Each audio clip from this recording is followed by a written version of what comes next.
And so now it's my great pleasure to introduce Vincent Valdez. Vincent Valdez grew up in San Antonio and demonstrated talent for drawing at an early age.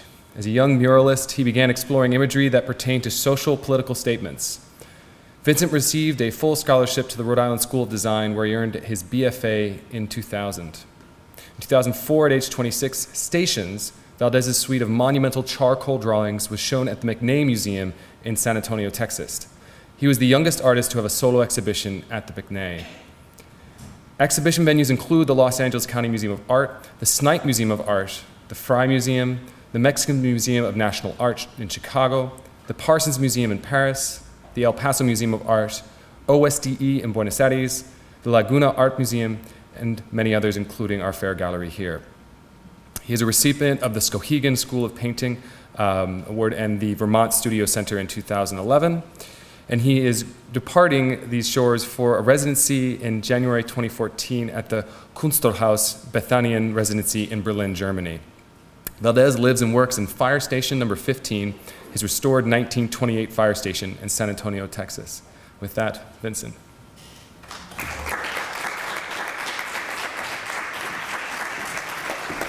Thank you.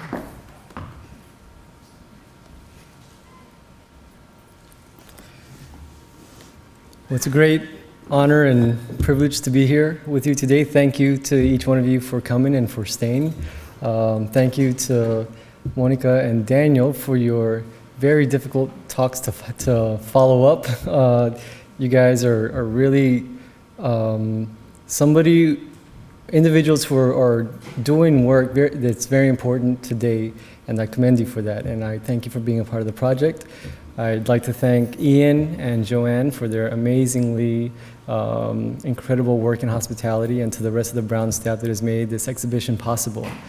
I'd like to take somewhat of a different approach. I'd like to share with you my own sort of historical timeline, because I feel that in making these works and creating these images over the past almost a lifetime, now, because my work is so heavily focused and revolved around the idea of storytelling, I think that it's very important that I give you a sense of insight into how I create these narratives and why I do.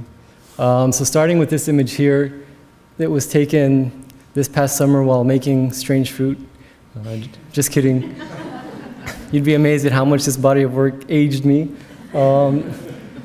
This first image was taken in probably around 1988 or 89, and as Ian mentioned, I did start off at an extremely early age. Instead of running around outside with my cousins and brother and sister, I was stuck inside obsessively creating pictures. I mean, I knew from an extremely early age that this is what I was here to do, that this is what I wanted to do.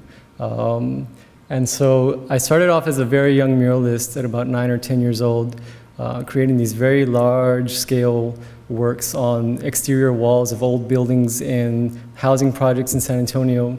Any building and blank wall that I could find, I was trying to attack it with paint.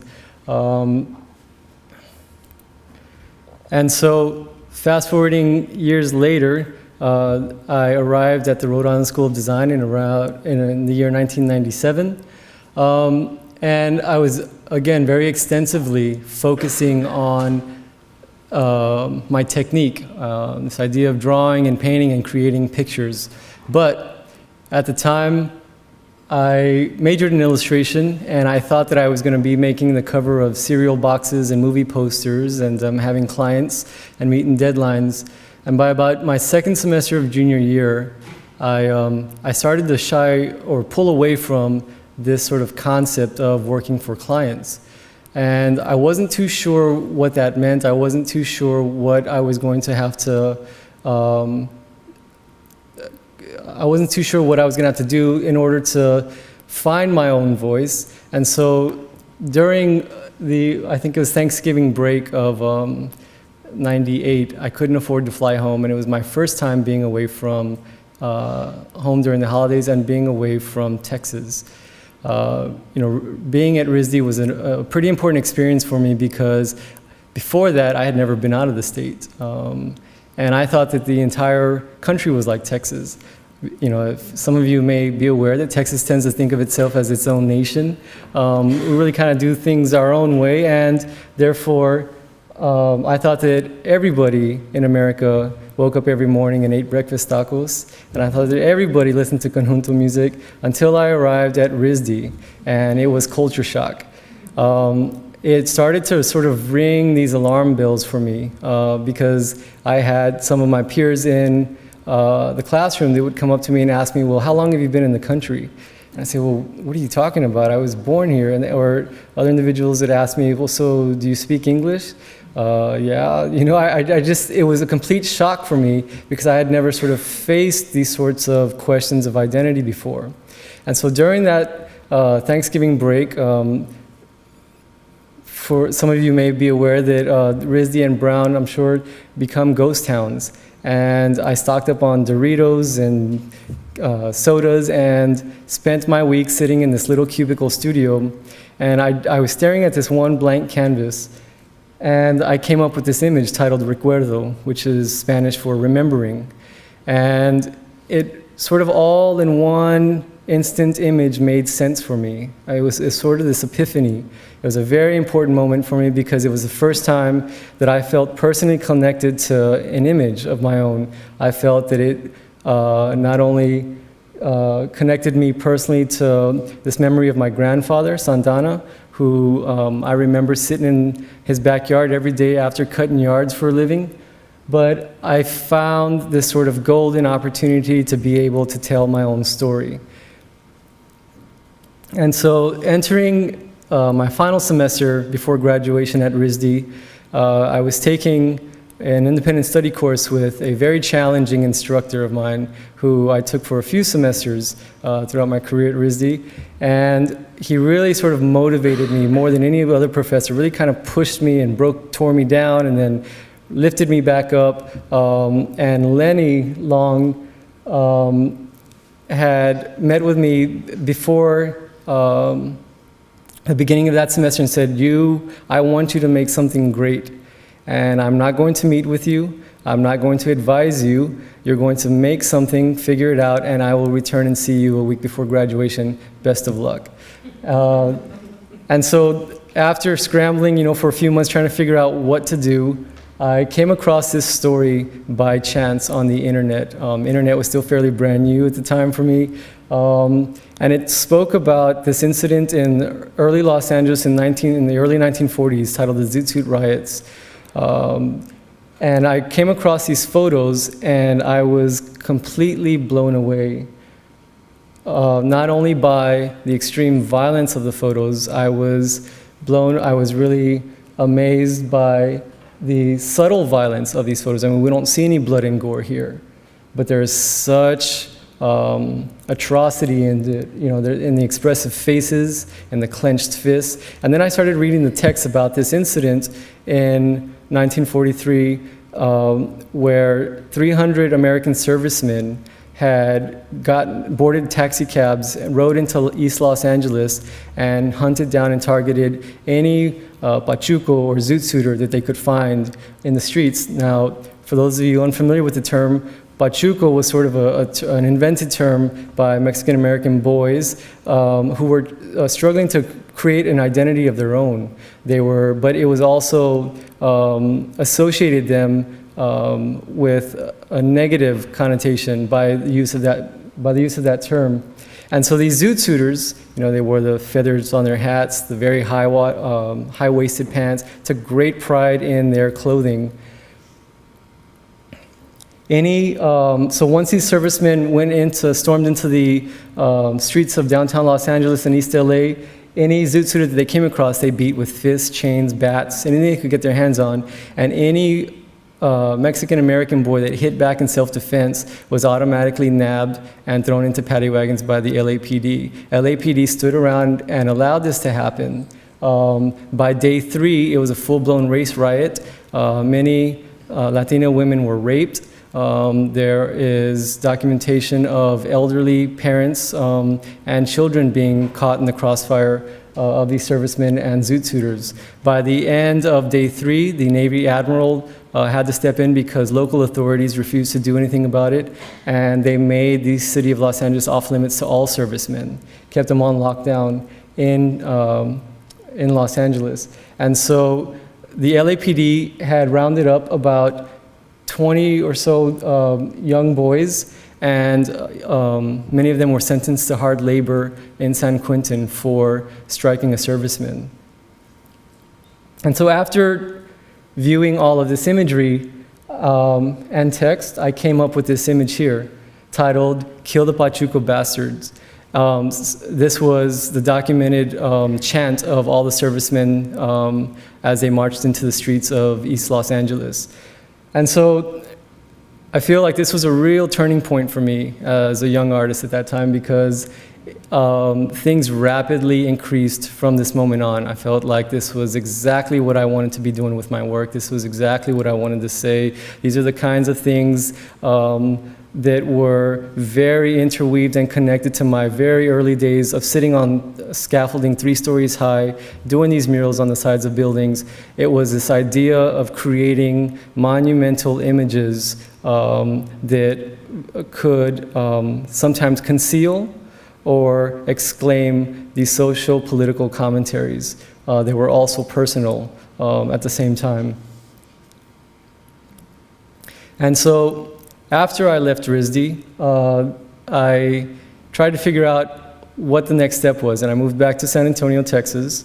And after about 2 months of decompressing and trying to figure out, where to go from here, after playing too many video games, I realized, okay, it's up to me to get up and get to work.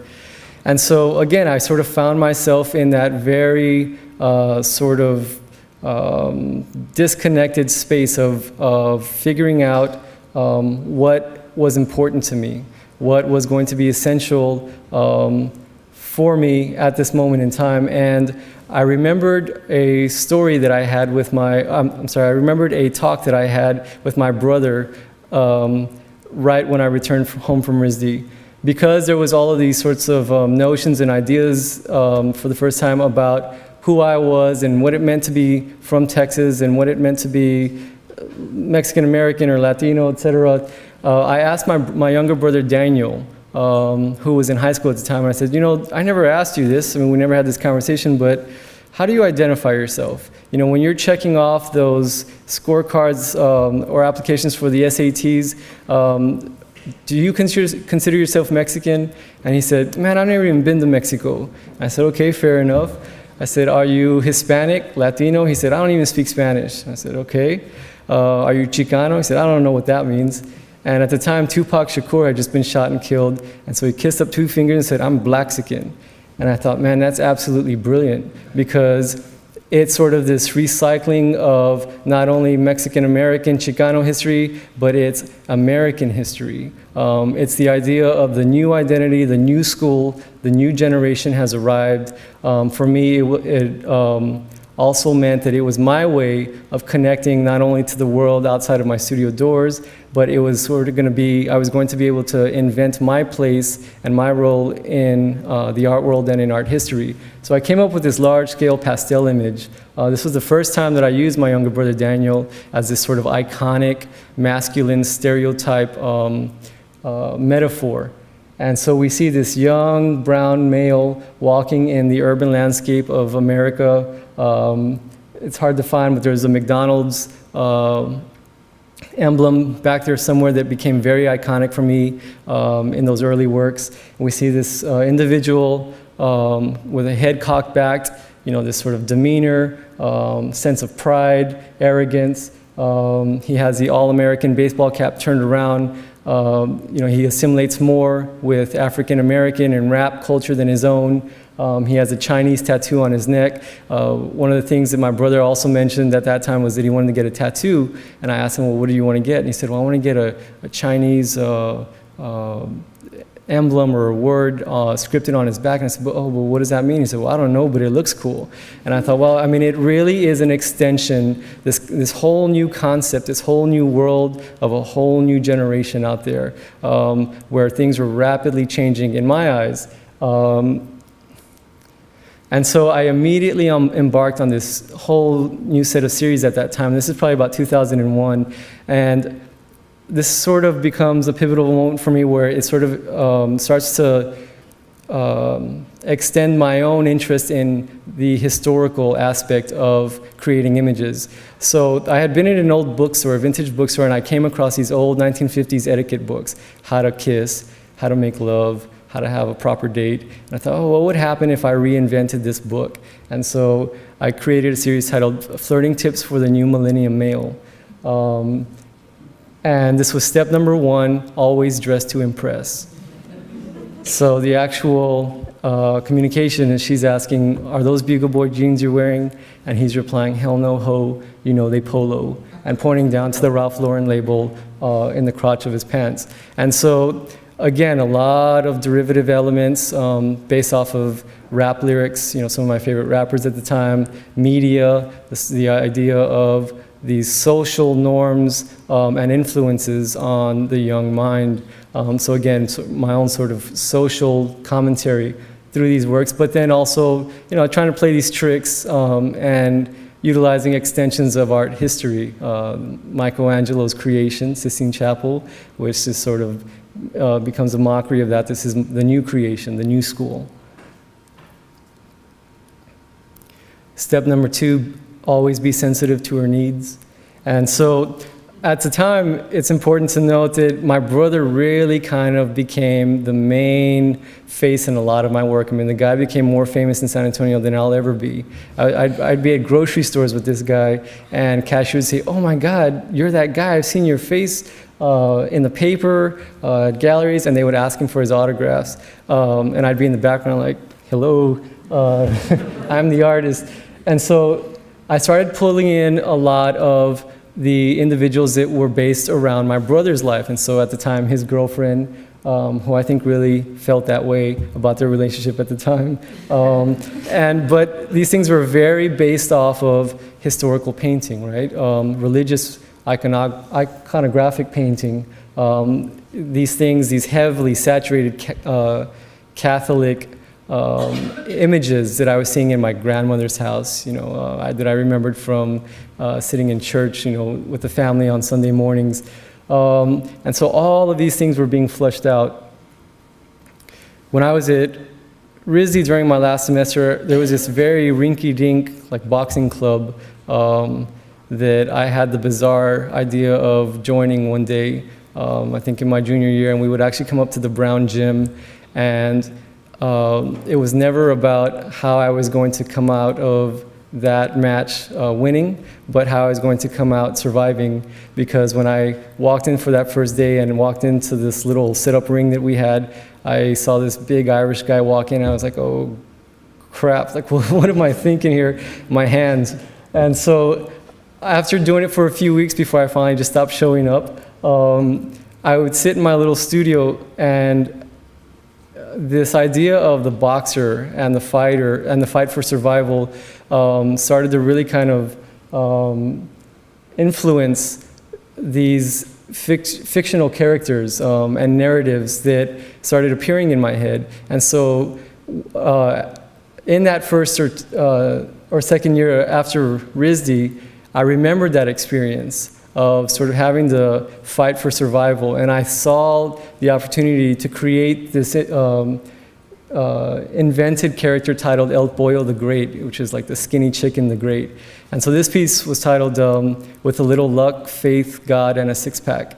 And that's all he needed to, in order to carry on and carry on the fight and continue the fight. And so we see all of these elements, that are sort of floating around his head in his world. And so I was rapidly creating these images, bouncing back and forth between drawing and painting, many sort of influential illustrative qualities and elements meshed together with some of my favorite painters at the time who were very, sort of considered very high fine art painters, guys like Leon Golub, Philip Guston, Paul Cadmus, George Tooker, Otto Dix. And I was taking these guys and in my own sort of way, trying to figure out how to fuse them together with my biggest influences, which were video games. And so I think that that's where this sort of sense of hyper-realism was born out of for me. This sense of like inventing these environments and these realistic, exaggerated human bodies, and sort of with very slight distortion. I mean, there's some sort of uncertainty to these characters, and I think that becomes even more apparent as we go along. There's a piece titled "What's Your Profile?"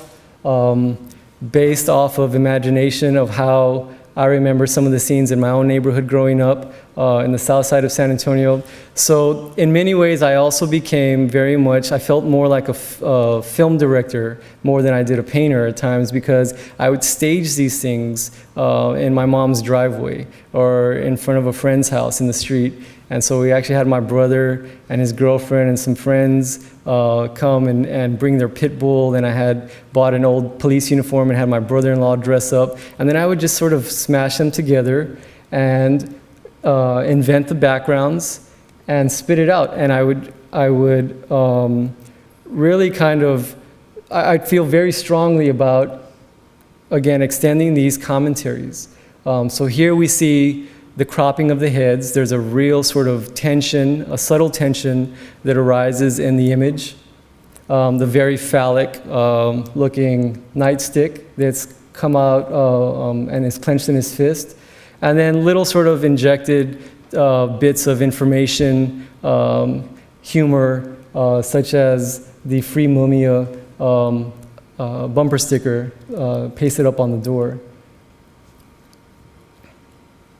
And I'm going to kind of breeze over a few of these, and I'm just going to describe the more important series of works before all the wine and cheese runs out at the opening. So these images, some of you may have seen walking into the hall. This was a series that I created in 2004 titled Made Men.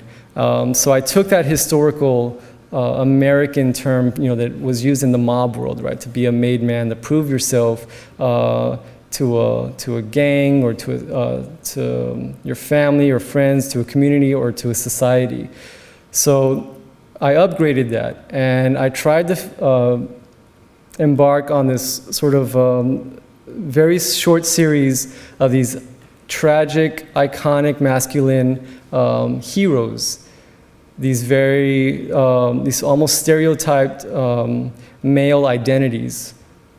The epitome of these identities would be the boxer, mighty and glorious in the ring, but like an old ship, realizes his fate in his final second before he falls and sinks.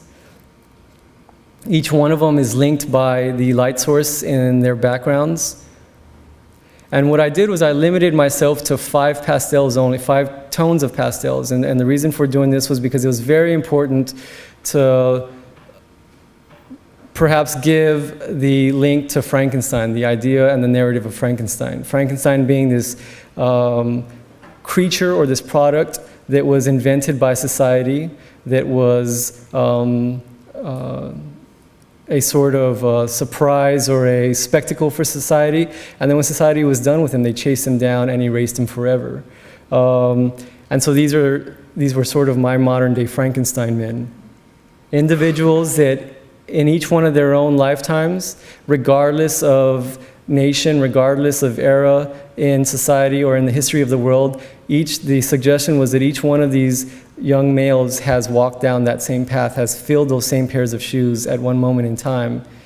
Regardless of their politics or their religion and their beliefs, they all were handed and sentenced their fates by society. The soldier who faces his destiny in combat. And then it ended again with my portrait of my younger brother, who becomes the icon for the modern day homeboy in the hood, in the inner cities, in American society, who's reflecting back on his options and realizes his options are far and few. And then I finished off that series with these giant, monumental pastel drawings titled Expulsion from the Great City. And again, it was sort of my historical take on, not in this case, not only masculine approaches and identities, but the idea of young individuals in society that are sort of condemned by society and other methods, and this gives you a sense of the scale. So the scale at this point just sort of kept getting larger and larger and larger, and I think that it really was an extension of those early days of sitting on that scaffolding doing those murals. I mean, I was really obsessed with this idea of creating work that was out in the public, that was for the masses, that, you know, I was really influenced, and I still am really influenced by film and cinema. I think it was at around age 9 or 8 that my father took me into a movie theater. How he got away with this, I'll never know, but I'll never forget sitting in this chair in this dark theater waiting for the film to start, and my mother leaning over and saying, "If you need to cover your eyes, feel free to do so." And I was like, "Are you kidding? I mean, I want to know what's going to be so shocking that I need to cover my eyes." And the movie Platoon started.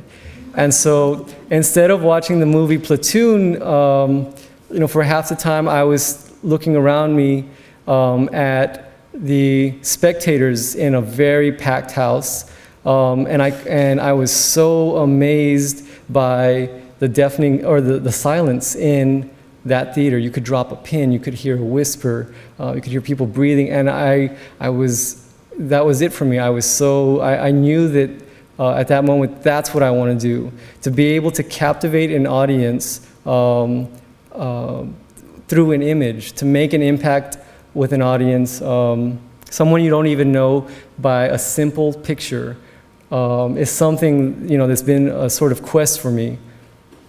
After Maidman, I came up with, I revisited these boxes that I kept sort of consistently doing, and I invented this tragic hero. I mean, for me, he really became like the modern day Superman, you know, all of these sort of endless lines of masculine icons that Western media and society hands us, and it's handed me in my lifetime. So I brought my brother in the studio, and you can see how I stage these things. It gives you a sense of the sort of theatrics of it all in the studio. And my brother, being a great sport, you know, has allowed me to really kind of pour ink all over his face and to hang him, you know, and I can get into that a little bit later. But everybody in all of these images is somebody that I'm connected to in my own world and in life. Everybody from friends to families. And so I invented this series titled Stations. And Stations was a series of 18 monumental charcoal drawings, works on paper, that depicted this one young fighter in the last night and the last fight of his career in life. And so it was loosely based off of the idea of Catholicism, but I wasn't so interested in that. It was somewhat based off of the context of boxing, but I wasn't too interested in the sport itself. It really, for me, became this metaphor, this larger-than-life universal symbol of using the boxing ring as a stage. And so here we see an example like this image here titled "The Strongest Man in the World is He Who Walks Alone." Now, it's sort of layered and layered with all of these sorts of various narratives. I mean, he can be, you know, some people really connected with the idea of him being a young fighter. Some people saw it as an extension of their own obstacles and fights and struggles in their lifetimes. I saw it as this character and these invented worlds became self-portraits. They became all of the obstacles, not only that I was facing artistically, but they were more important than that. They became the obstacles and the uncertainties that I was facing in the real world in terms of, again, racial identity, you know, my own artistic goals. But it was, regardless of the specific narrative, this character became David staring at Goliath for the first time. And regardless of how high the wall was or how hard the beating was that he took, he refused to stay down and always got back up. I decided very strategically to create these images in black and white because they were reflective of old historic vintage boxing photographs and films. It was important to convey a sense of timelessness and history, not only in the ring, but in the world. And so I didn't want the viewer to get too stuck on, was this an actual boxer? What ethnicity is he? What's his record? But it becomes a universal symbol, it becomes a universal narrative. The actual drawings were probably a little bit smaller than this. And back in the day, I would race through these images. I had so many ideas, and it was a matter of just flushing these things out. I'm going to kind of breeze through this series. This was a series titled Pride of the South Side, and it was sort of my homage and love letter to home, San Antonio. San Antonio, for those of you that may or may have not been, it's a very specific, distinctive place. It can be a very strange and awkward place, sort of stuck in the past, but colliding with the future and the modern. And I was, after being able to go to places like Providence, having traveled to various cities in America, I'd come back home and would realize these differences. And this was sort of my attempt at a dissection of what it meant to be from this place. I think there's a prime example of that series titled "It Was the End of the South Side as I Knew It." And I invented this narrative of this. I took an old fossil rock that I remembered being in my mom's backyard behind the garage. I dug this rock up, and I utilized it as a giant meteor that's almost hovering above the South Side community of where I grew up. And so the comet, in a sense, becomes the metaphor, obviously for destruction, but it was more of an uncertainty. Texas has these beautiful, amazing, big open skies that are these very fiery red sunsets every day. And so all of these elements sort of smashed together in one became my own uncertainty about leaving home. At the time, I was preparing to leave San Antonio and head west to Los Angeles.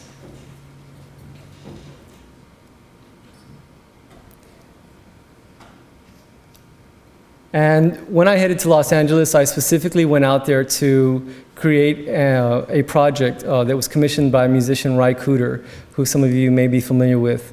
Ry had this really crazy idea and called me randomly one day and said, "I'm producing an album titled The Chavez Ravine. It is about the Chavez Ravine neighborhood." He briefly ran me down, gave me a brief history of what the Chavez Ravine neighborhood was and what happened there.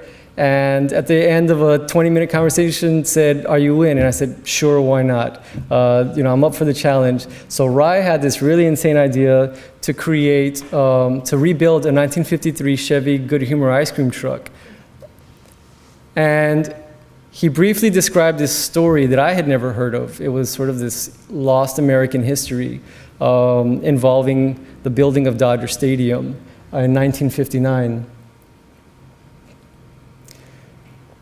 The Chavez Ravine was a dominantly Mexican-American neighborhood that sat atop a hill and at the base of a ravine, right smack dead center in the city of Los Angeles.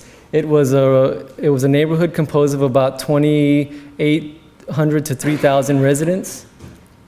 And in 1949, the city of Los Angeles came into the Chavez Ravine, and along with the housing authority, and a man by the name of Frank Wilkinson, who was one of the city's leading architects in terms of development, proposed to make an example of the Chavez Ravine and had this grand vision of creating this sort of utopian community with proper schools, running water, the rebuilding of homes.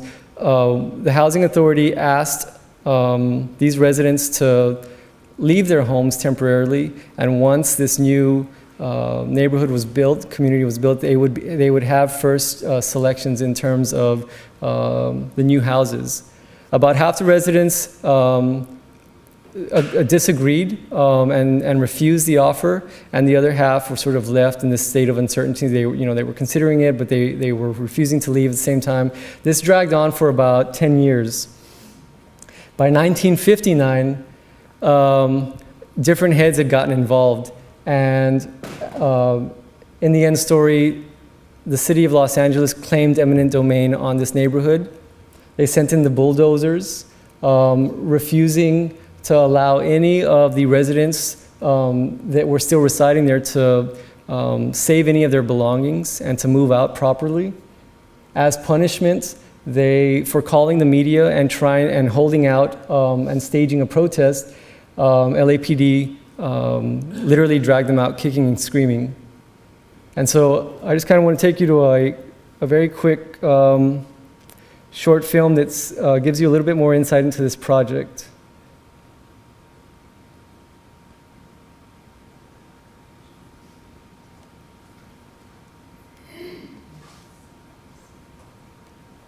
I've been living in Los Angeles for the past 2 years to work specifically on the Child's Reading Project, which was commissioned by musician Ry Cooder to go along with his album, El Child's Reading. This commission is a large-scale oil painting on the surface of a 1953 Chevy Guevara truck, which was built by the Dukes of Southern California. Ry had this painting commissioned on specifically a 53 Chevy Guevara truck. The link was that it was the only outsiders to wander into this dominantly Mexican-American, poverty-stricken neighborhood, the ice cream man being this sort of universal vehicle, that reaches every single neighborhood in any city in America. As you walk around the body of this ice cream truck, you sort of chronologically walk through the timeline in the span of exactly 1 decade that leads you from the dwellings of the early neighborhood to the destruction of it, make way for coming of Dodger Stadium in 1959. This is the spot where I started. The entire project was Highway 110, going from Pasadena into the heart of downtown, almost into the belly of downtown. And for me, that's where it sums it all up. All politics, all decisions, these waves, that are sent out to the people are created from the heart of the city. On the very back of the vehicle, painted of the actual letter that was sent to the families that were being by the Housing Authority of Los Angeles. These mailboxes pick out the personas of the residents peering at the letter that's being put inside of them, and as those figures, almost these distant memories or whispers in the sky floating by, are the actual faces that were going to be victims of this incident. This is a boxer with his clenched fist, sort of keeping his guard. That's the boxer Carlos Chavez. When we open up the door to the inside of the ice cream box, peering at us are these sort of 5 American bald eagles that are hooded as vultures, almost waiting for their next victim. This is sort of the money shot here, the most chaotic scene of the entire body of the truck, where the actual evictions are taking place. You see a woman who was one of the last residents to be dragged, literally kicking and screaming by the LAPD from her home. And we see a lot of these heads that are sort of hiding behind, closed doors almost, but they were really the puppet masters that pulled all the strings to make this happen, to make way for Dodger Stadium. We start with Walter O'Malley, owner of the Brooklyn Dodgers at the time, J. Hoover, responsible for McCarthy's and the Red Scare in America, Chief William Parker, LAPD. In the background of them, we have this eclipsing city seal that's almost like the new rising sun of the city. So the very last scene, you end with the center of the hood piece, which is the all-American Chevrolet insignia, red, white, and blue, and you're now become a spectator. You're sitting in the stands in the polo section of Dodger Stadium, cheering on the beloved team. One of the very first things that I did when I moved to Los Angeles, on day 2 that I was here, I went to a Dodger game. And as I sat there, I was amazed at how many of the fans were Mexican-American Chicago fans, die-hard Dodger fans. I wondered how many of them, regardless of generation, understood or were aware of what was directly underneath third base, first base. It's a piece of almost forgotten history, another element to the lost American puzzle, Okay.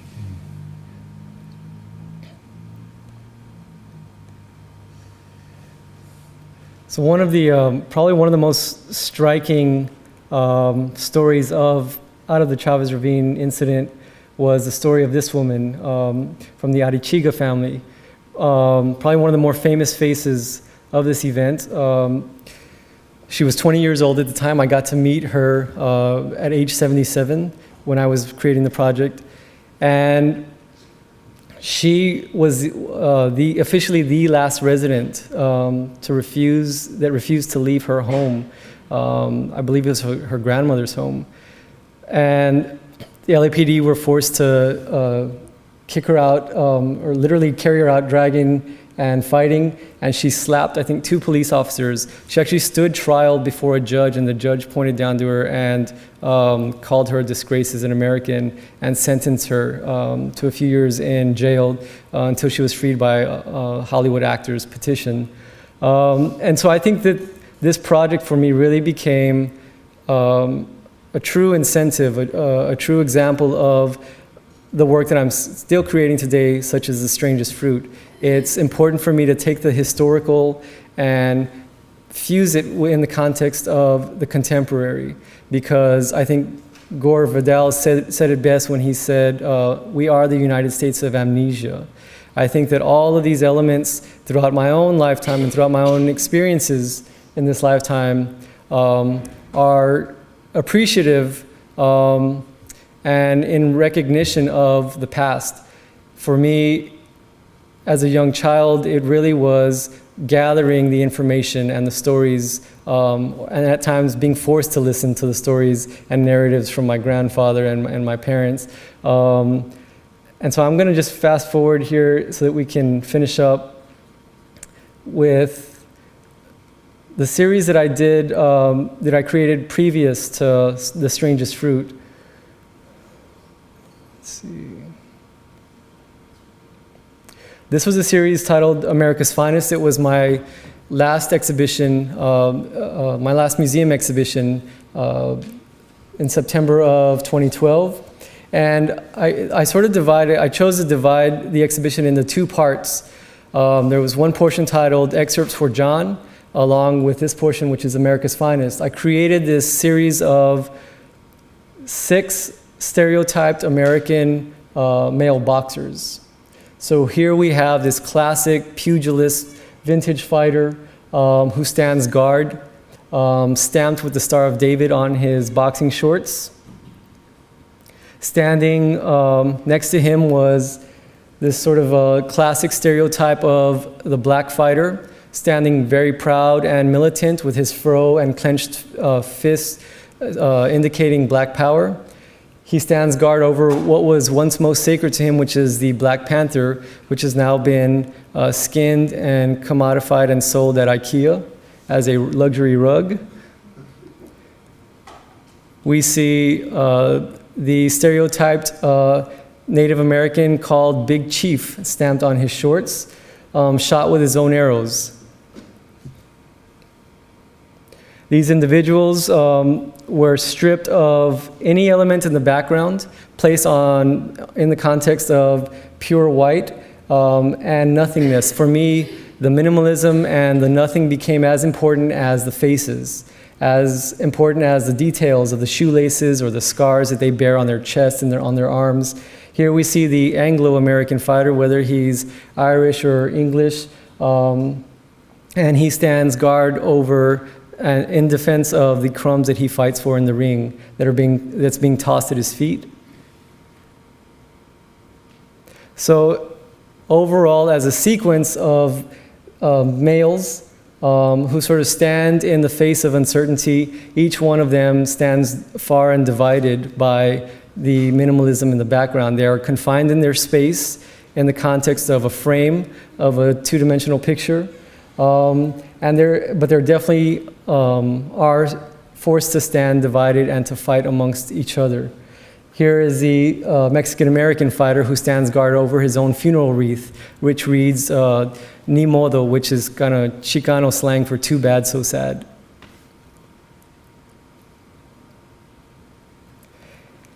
And these individual sequence of male fighters was finished by the portrayal of this piece here. It was a very large pencil drawing that gave me arthritis for about 2 months, titled Requiem. And so it really kind of summed it up for me in this one image, this personification of what the male body once was or is in the form of this dead bird, but most importantly, a dead symbol, an icon of what is usually only portrayed as iconic, symbolic for the glorification of might and power.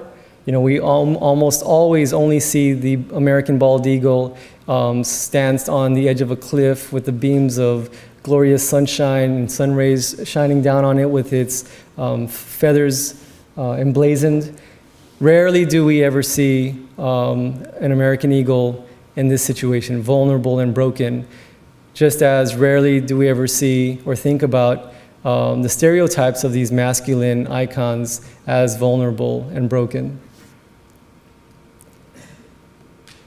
And alongside that series of America's Finest, the viewer walked into this series titled Excerpts for John, and I'm going to share with you one last short film.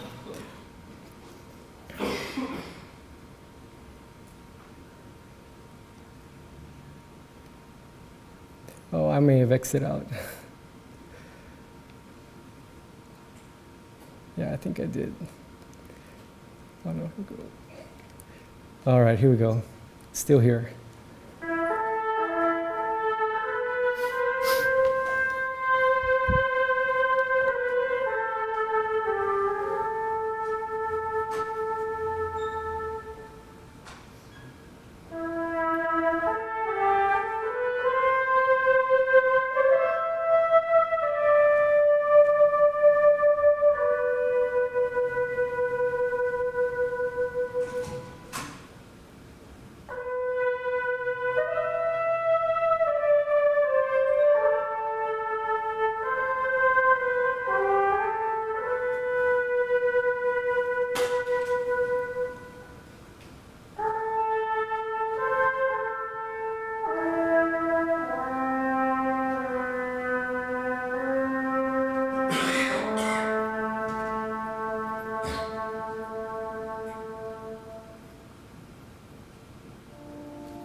As a child, I was able to hear the stories from both my grandfather who served in World War II and my father who was drafted in Vietnam. These tales immediately started to make these links and connections with war images that I was seeing on television, in history books, and comic books. What I always sort of deemed to be a very easy subject sort of got a lot more complicated, and I saw the other side of that, and what the consequences were, and what the price was. What does that mean to being a great American hero? Men in war, street thugs, eventually boxers, they were all sort of the same symbol. I mean, they were all sort of trying to find a way for survival. Many of these portraits are rapidly fading away in my own time. And for me, I feel that I have every opportunity to defy that.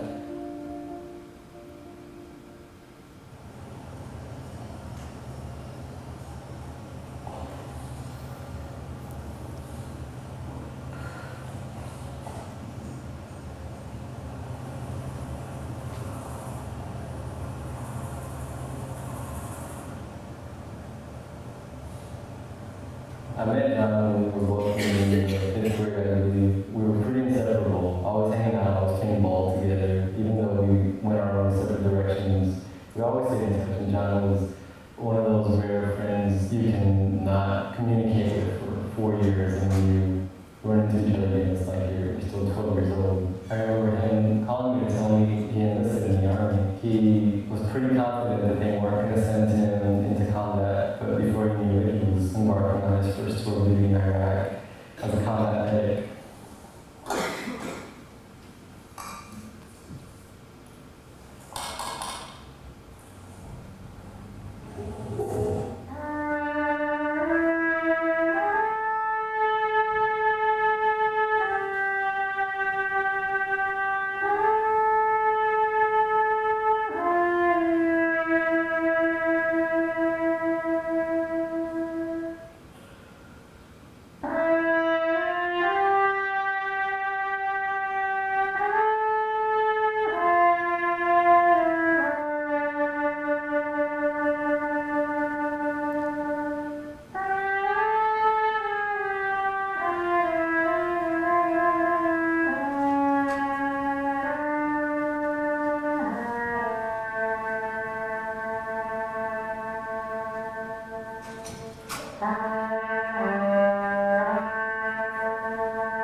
John was the only individual, the only friend that I had that was actually experiencing combat and had just completed his first tour. I expressed my idea of making a portrait of him, and he was all for it. He was very supportive, and I was actually quite excited about it. I took this side from the war movie, and I took this side from the war photograph. So for me, it's sort of layering of history, it's actual history, and then again, that's sort of invented history. So in the end, they become these actual moments, this collage of actual moments in histories that are making up and sort of reinventing this new history. It's almost like my personal journal, instead of writing, I did it all through images.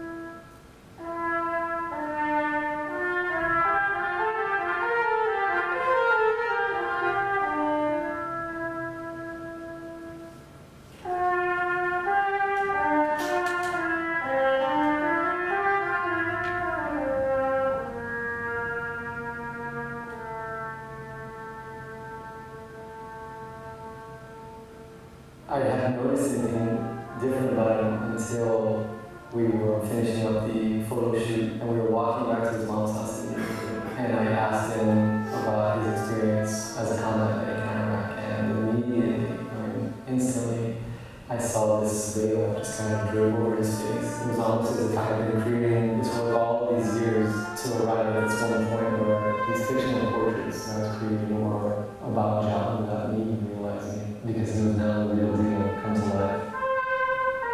I remember taking this photograph of John in front of his mother's house, and neither one of us anticipating what was about to come, and at this point he only had about 2 months left.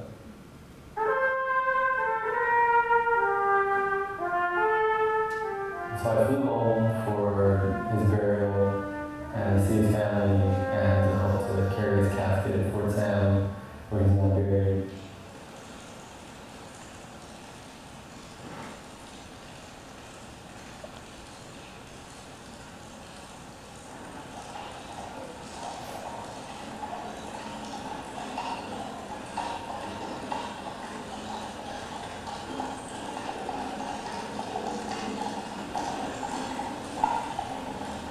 It was a very surreal and strange visual. It seemed like something from some past Civil War era, because it was.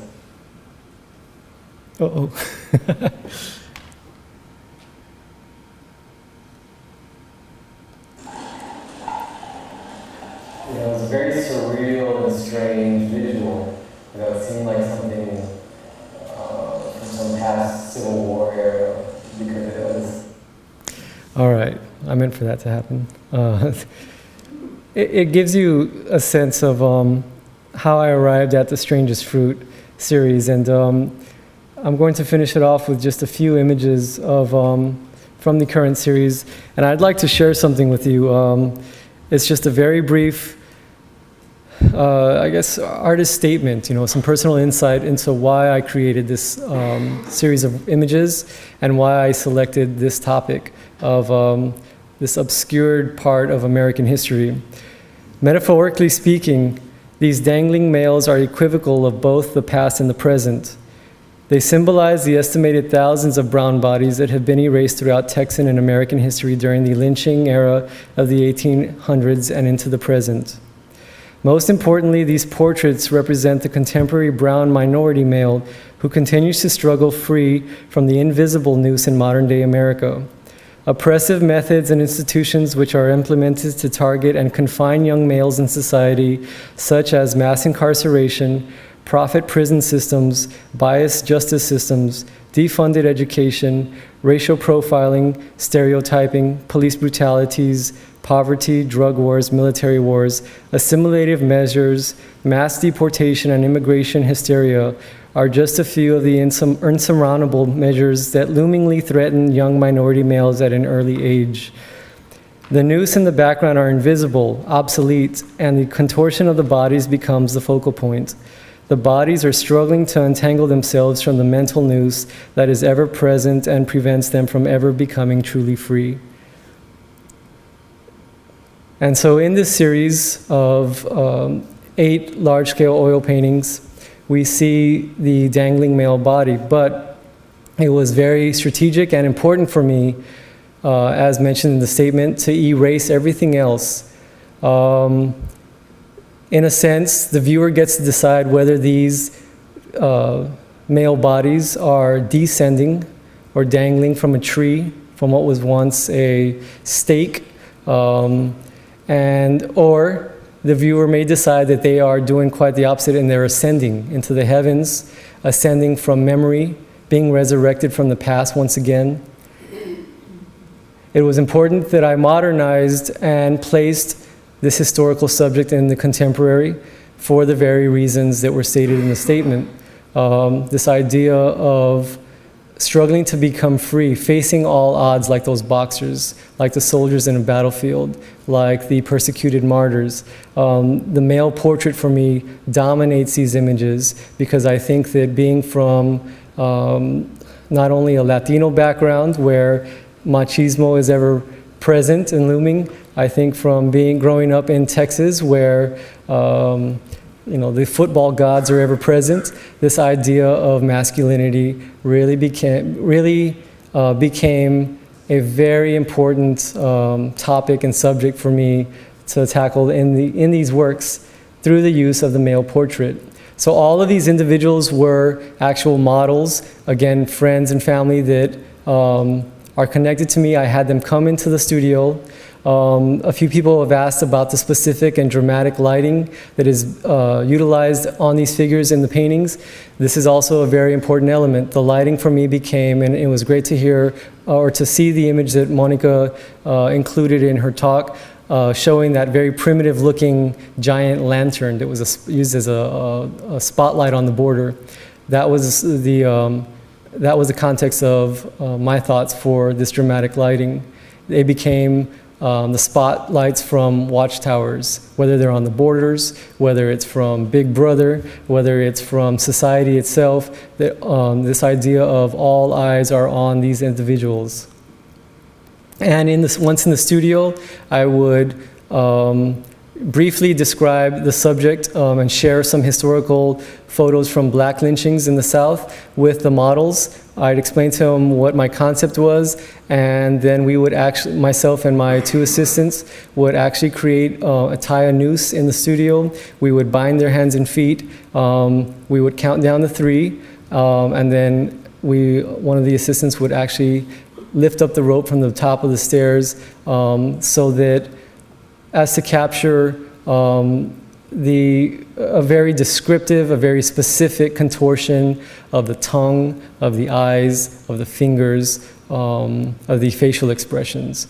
I tried various other methods, just didn't work out. It had to be done this way. I was very surprised and grateful for the willingness of the models to participate. Nobody ran out.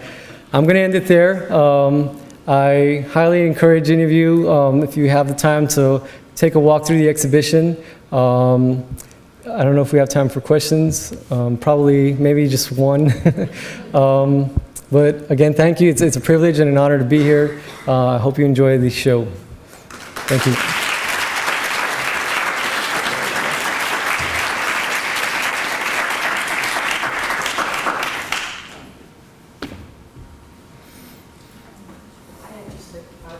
Sure. Point of reference, because I don't think we've actually said this. The lynchings that you're talking about are referencing in these paintings. When did they take place? And, basically that. When did they take place and to whom were they done? In terms of the historical? Yeah. I'm glad you asked the question because it is important. I should say that I wasn't concerned with any specific lynching of any specific name or person or case in the past. This was definitely a broad overview, a generalization of one more example of this sort of erasing of an American past, right? Specifically, the case of these entire lynchings from the span of, a few decades from the late 1800s into the late 1920s. And so it was important to make that generalization so that it becomes this, it becomes more important as an element and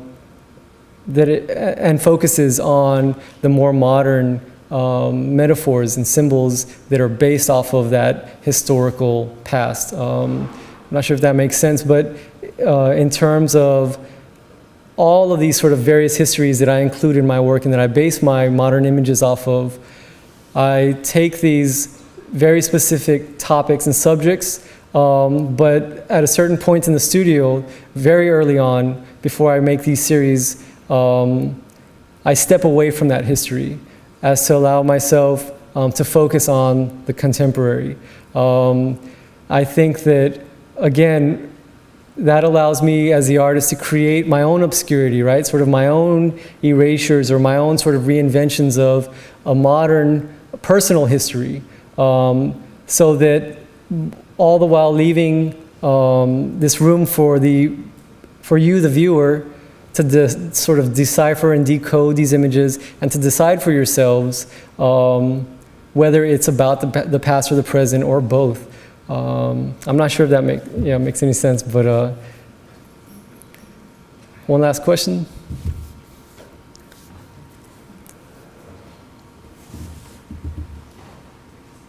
All right, well, thank you. Enjoy the work.